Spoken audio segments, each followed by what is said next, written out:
ఇప్పుడు కొంతమందికి మీరు అన్నట్టుగా నొప్పి అలా అనిపించటము, ఏదో ఏదో ఇబ్బందిగా అనిపించటము, దీన్ని అప్పుడు మనం ఒక సంకేతంలాగా భావించి డాక్టర్ని కలవాలని మీరు చెబుతున్నారు.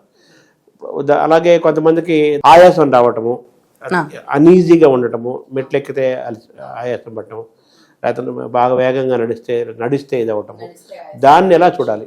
వాళ్ళు డెఫినెట్గా కన్సల్ట్ చేసి మిగతా పరీక్షలు చేయించుకోవాల్సి ఉంటుందండి, ఫర్దర్గా ఇన్వెస్టిగేట్ చేయించుకోవాల్సి ఉంటుంది. సో బీపీకి హార్ట్ డిసీజ్,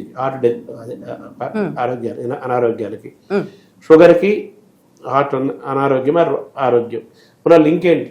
ఇది మనకి ఎప్పటి నుండో చాలా రకరకాల స్టడీస్ దీని మీద జరిగాయండి. సో ఇప్పుడు ఏంటంటే మనం బాగా కాన్ఫిడెన్స్తో చెప్పగలిగిన విషయం ఏంటంటే బీపీ, షుగరు రెండిటి వల్ల హార్ట్కి అనారోగ్యమే.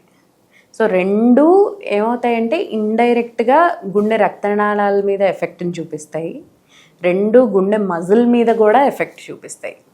సో ఏంటంటే హార్ట్ మజిల్ బాగా కొట్టుకోవాలి కదా, బాగా పంప్ చేయాలి, అది గుండె పని.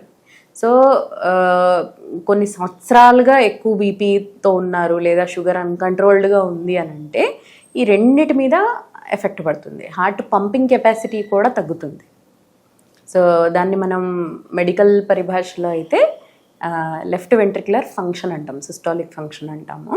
సో అదే మనకి ఇండైరెక్ట్గా అది ఏంటంటే హార్ట్ యొక్క పంపింగ్.